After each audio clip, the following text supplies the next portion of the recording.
Bom dia, boa tarde, boa noite. Me chamo Viviane de Jesus Lisboa Aquino e sou a professora do curso de Introdução à Estatística.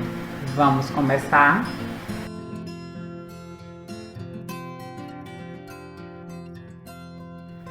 Este é o primeiro vídeo da segunda aula do curso de Introdução à Estatística. Nele, vamos conhecer a variável, quais são os dados e o planejamento de um estudo estatístico. Definimos como variável a característica que cada indivíduo, objeto ou produto assume. Então, por exemplo, nós podemos ter o sexo, idade, peso, altura, entre outros. Os dados estatísticos serão os diferentes valores ou categorias que cada variável pode assumir. Um exemplo para a variável idade, nós podemos ter 0, 1, 2, 7, 10, 20, qualquer número natural ou inteiro positivo, não negativo. Então, as variáveis elas podem ser qualitativas ou quantitativas. As variáveis qualitativas ou categóricas podem ser separadas em diferentes categorias que se distinguem por alguma característica não numérica. Então, podem ser do tipo nominal ou ordinal.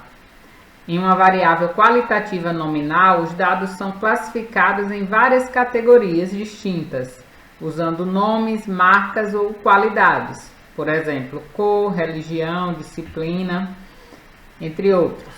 Então, já uma variável qualitativa ordinal envolve dados que podem ser classificados em categorias distintas, podendo ser arranjados em ordem. Por exemplo, classe social, grau de escolaridade, opinião do usuário, entre outros. Já as variáveis quantitativas ou numéricas consistem em números que representam contagens ou medidas. Podem ser discreta ou contínua. Em uma variável quantitativa discreta, os dados observados assumem apenas valores inteiros. Por exemplo, o número de livros, número de passageiros, entre outros. Já em uma variável quantitativa contínua, os dados observados podem assumir qualquer valor no intervalo. Por exemplo, a altura, o peso, a temperatura do ar, entre outros.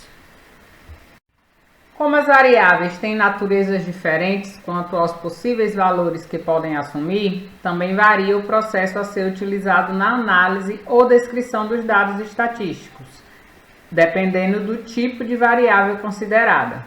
Então, por exemplo, em uma pesquisa de opinião, onde os usuários devem escolher entre muito bom, bom, regular ou ruim, não podemos calcular a média, pois esta variável não é numérica e não poderemos usar nenhuma técnica estatística baseada na média. O objetivo de um estudo estatístico é coletar dados para subsidiar a tomada de decisões.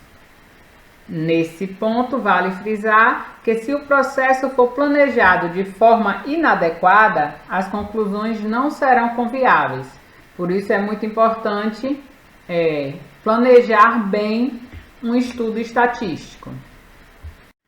Um bom planejamento fornece respostas para questões como por quê, quem, quando, o que, onde, como. Dessa forma, surpresas indesejáveis geradas por uma coleta de dados incorreta, medidas não adequadas ou as técnicas estatísticas de interesse, são evitadas ao final da pesquisa. Um bom estudo estatístico depende também da correta execução e finalização, seguindo as etapas já apresentadas na aula anterior: coleta de dados, organização e apresentação dos dados, análise e interpretação dos dados e elaboração de um relatório compreensível para quem fizer o uso dos dados da pesquisa na tomada de decisões. Então, mesmo que você não realize uma pesquisa estatística, provavelmente terá que interpretar os resultados de alguns desses estudos. Por isso, É importante que todos estejam familiarizados com as etapas do planejamento de um estudo estatístico, para ter condições de analisá-los com criticidade e avaliar se ele foi ou não bem planejado. Na nossa próxima aula, vamos estudar as formas de apresentação dos dados. Até lá!